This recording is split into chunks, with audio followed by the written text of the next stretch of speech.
値下げに応じられないなら、1億円の取引は白紙な。契約がなくなったら、お前らの貧乏工場にとっては大損害だろうが、そんなの知ったことか。取引先の担当者は笑いながら煽ってくる。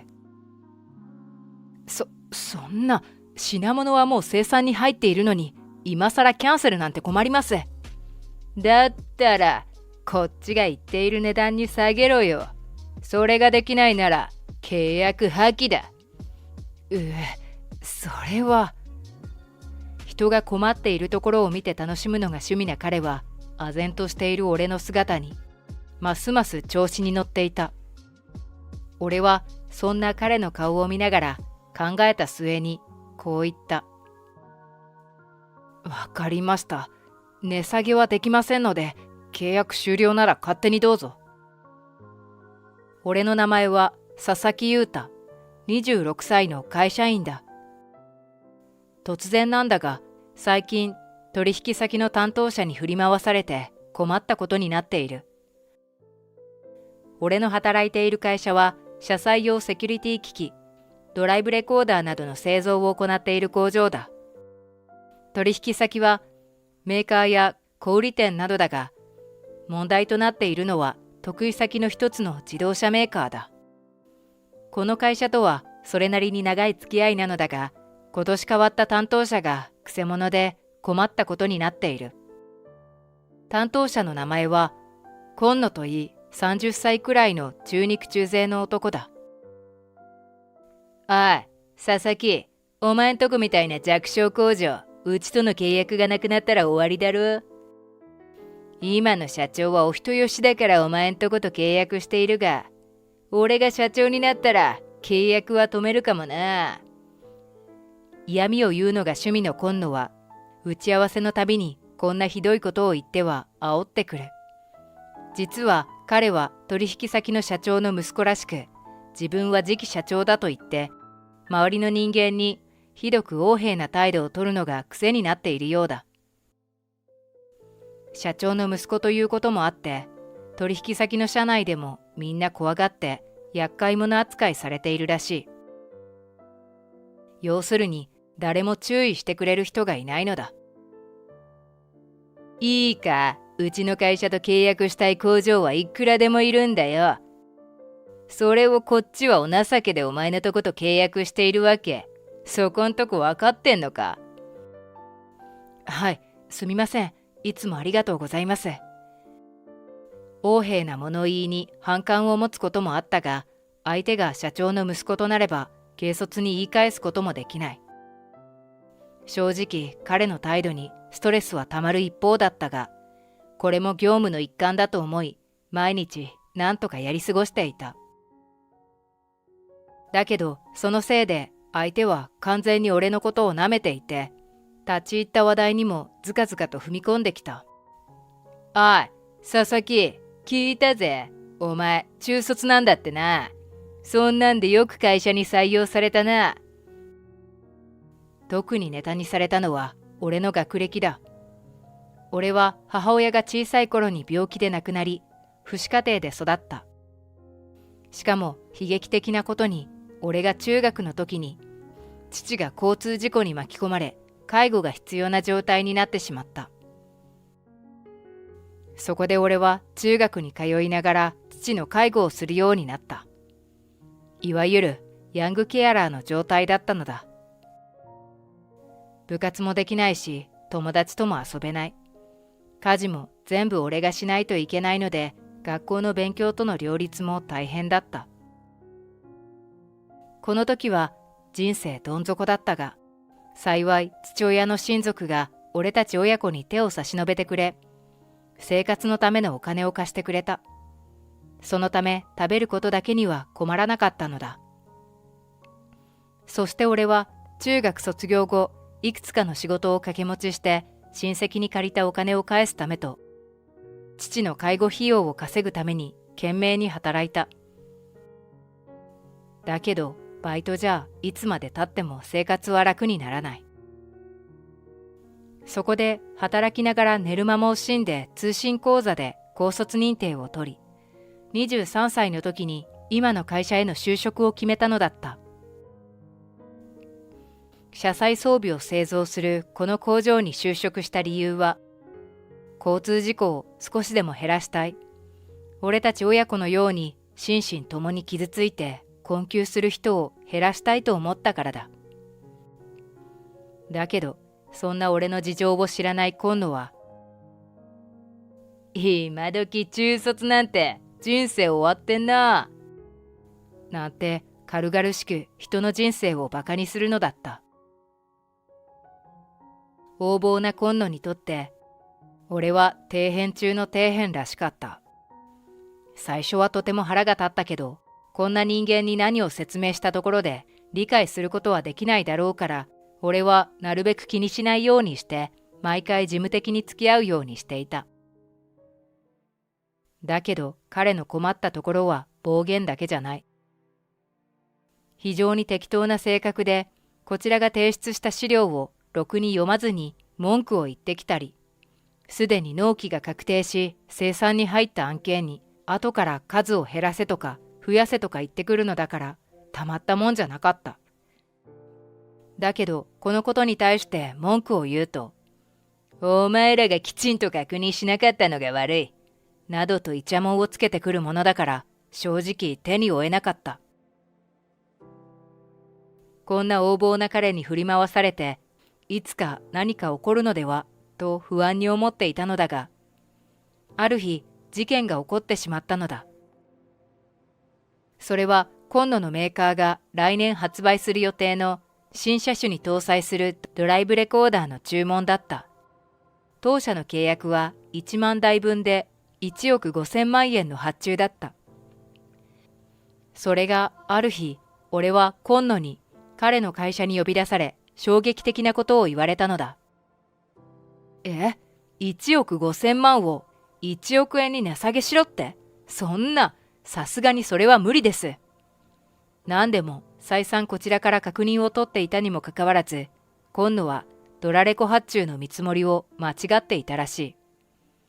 それが最近になって取引先内で発覚したのだが、彼は自分が責任を取るのが嫌で、俺の会社に帳尻が合うように金額を調整しろと言ってきたのだ。そんな、いくらなんでもそんな要求を聞いていたら、うちの会社も商売をやっていけません。潰れてしまいます。俺が言うと、なんだと、潰れる？そんなの知ったことか。そもそもうちは自動車メーカーで、お前らは工場。そんなことうちの会社に言っていいのかな？彼はメーカーと工場のパワーバランスを利用して、この強引な値下げ交渉を押し切ろうとしているのだ。値下げに応じられないなら、1億円の取引は白紙な。契約がなくなったら、お前らの貧乏工場にとっては大損害だろうが、そんなの知ったことか。そんな、品物はもう生産に入っているのに、今更キャンセルなんて困ります。だったら、こっちが言っている値段で仕事を受けろよ。1億円でこなせよ。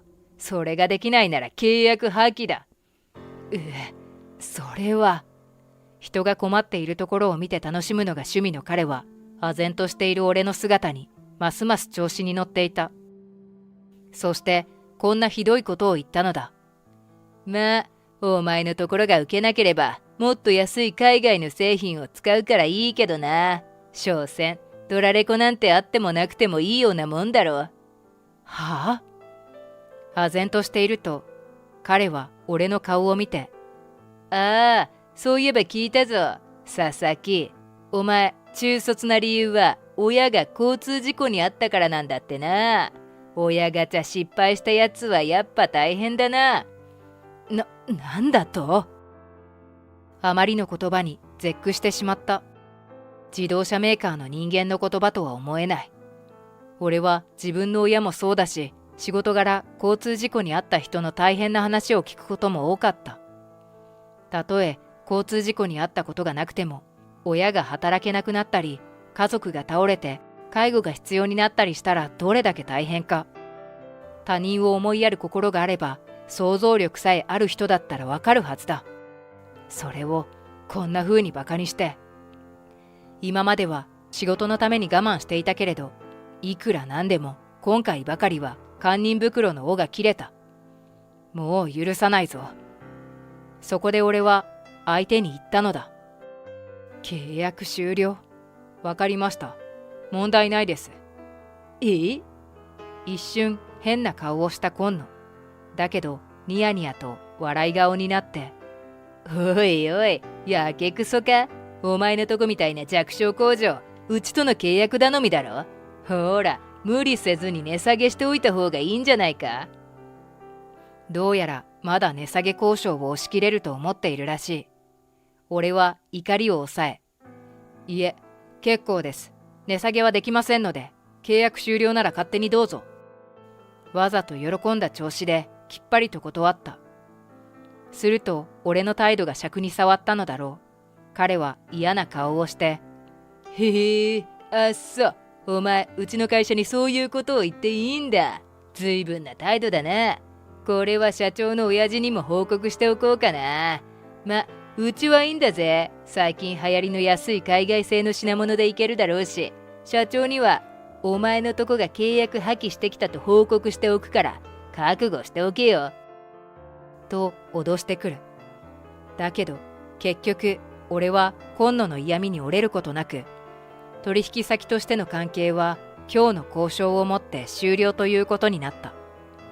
実は度重なる今野の問題行動はうちの社長にも報告していて問題視されていた。今までは長年の付き合いで多めに見ていたが、今度何か大きな契約で問題が起きた場合は契約終了で構わないと社長から許可を取っていたのだ。俺が会社に帰り社長に今野に言われたことを報告すると、社長はカンカンに怒って、もう二度と今野の会社とは付き合わないと全社員に宣言したのだった。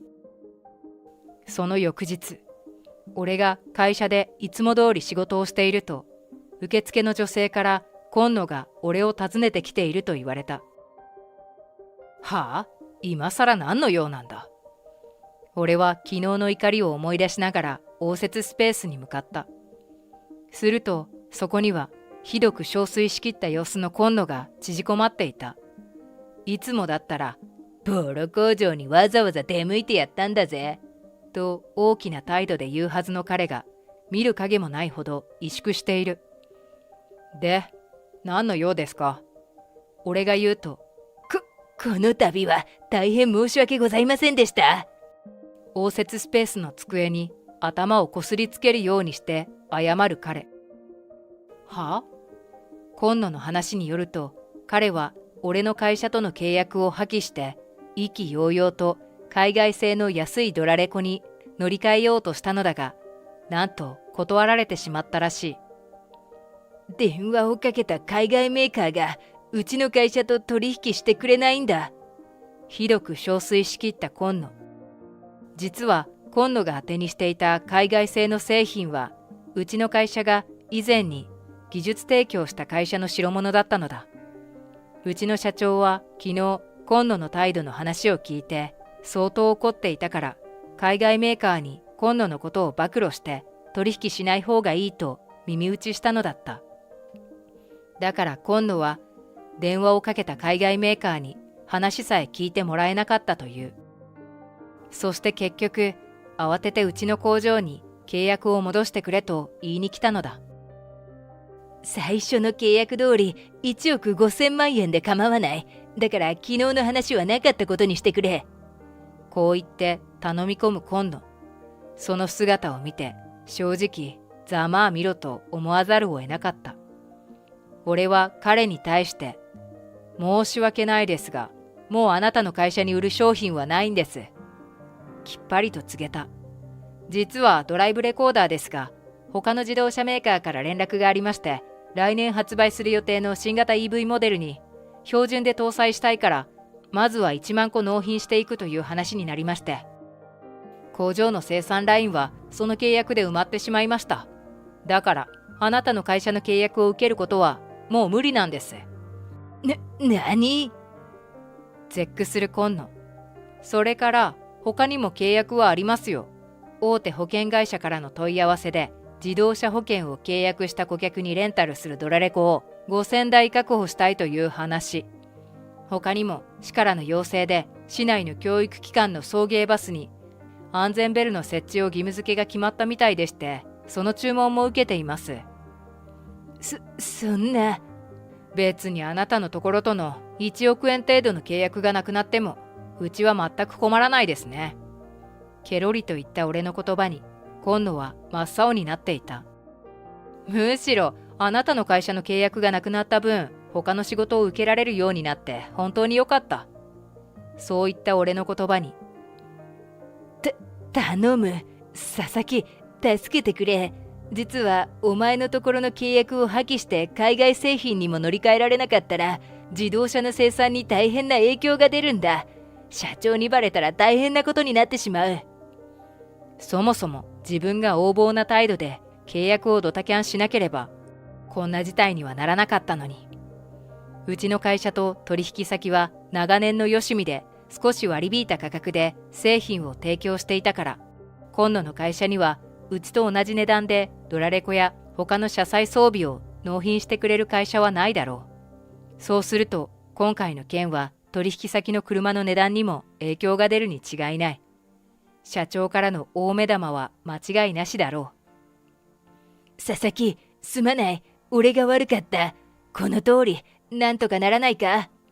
彼は一生懸命に謝っていたけれど、すでに他社と契約してしまっているから、もうどうしようもない。俺は彼の要求をすべて断った。結局、俺が取引先で働く今野の姿を見たのは、これが最後になったのだ。その後、今野は今回の契約終了の責任を取らされ、取引先社内で降格、減給。今回の事態は取引先の社長である今野の父もカンカンに怒ってしまったらしく、彼を会社から追い出さんばかりの勢いだったという。以前から今野は俺に自分は父の会社の跡取りで2代目社長だと散々威張っていたけれど、それは全くの事実無根だったらしい。確かに社長の息子であるのには間違いないが、本当のところは大学卒業後に就職した会社で機密情報を売ってクビになり、就職先がなくなったので親の会社にお情けで置いてもらっていたというのが事実らしい。今回の件を機に社長から親子の縁を切ると言われてしまったそうだ。